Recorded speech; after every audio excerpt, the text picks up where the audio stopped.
Hello, my name is Van Smith, managing partner here at Smith Strong, and today I'd like to talk to you about frozen embryos in divorce in Virginia. A couple struggles to have children, and so they fertilize embryos that are held at a fertility clinic.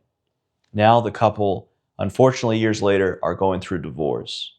Maybe in that time frame, the wife has had cancer, say breast cancer, and the treatments had rendered her now unable to have children without, say, a third-party surrogate with those fertilized frozen embryos that remain.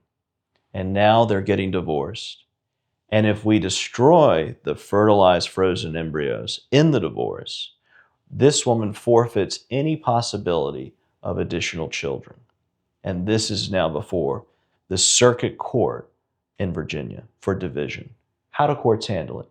I had one of the first cases of this type in Virginia in circuit court, and it followed a very similar pattern to the one I've described. The husband in that case did not want the fertilized embryos to come to term post-divorce, and in essence, children be born and fertilized and then be birthed long after the divorce is final.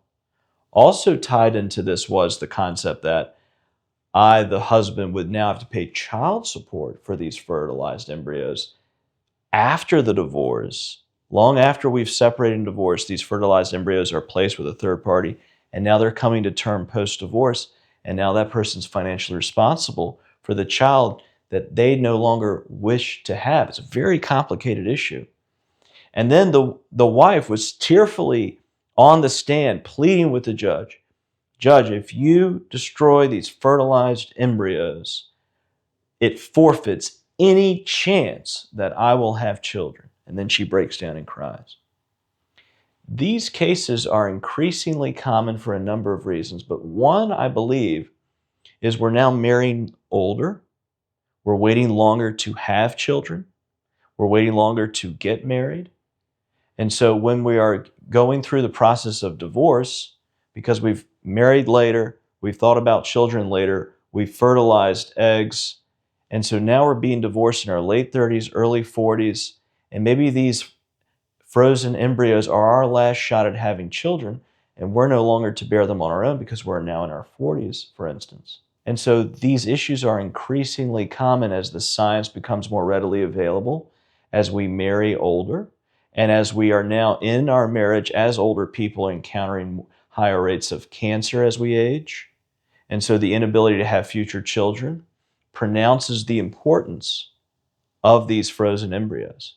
And there are cases now pending in Fairfax Circuit Court that the media has taken attention to and are going to be reported as we go through 2025 when I'm recording this video. But many years ago, I had this case, and the circuit court ruled in favor of the wife, keeping those frozen embryos, allowing her to then post-divorce have children that would also make the now divorced husband a biological father of children post-divorce. And for reasons beyond the course of this video, that decision was not appealed, which of course they could do. And so this law is very unsettled. But here's a tip. If you are fertilizing frozen embryos for future use, you may wish to consider having an agreement on the care or handling of those fertilized embryos in the event of separation or divorce. And so I know that's extremely difficult to think of in that moment, but we are prepared here at Smith Strong to draft those agreements. So if you are fertilizing embryos and there is a possibility down the road of a potential separation or divorce, it is strongly advisable to have an agreement in place.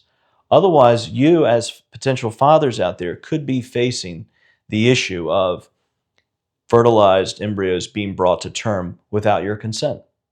And on the same token, I could imagine perhaps a father going through a cancer diagnosis, unable to have future children of his own, And in the same token, he then taking them to term himself. And so it could work in either case, in either gender. And so it's very important they have an agreement in place that lays out the understanding between you in the event of separation and divorce. Very interesting practice area, very dynamic. It is often part of a divorce and property division at our firm. And so I encourage you to download my free book, The Ultimate Guide to Divorce and Custody in Virginia. And if frozen embryos are part of your divorce, we need to act quickly to make sure we preserve them, and we add that to the conversation as quickly as possible to ensure that your wishes are followed. Thank you so much. It all begins with a comprehensive case preparation meeting here at our office, and we look forward to helping you. Thank you.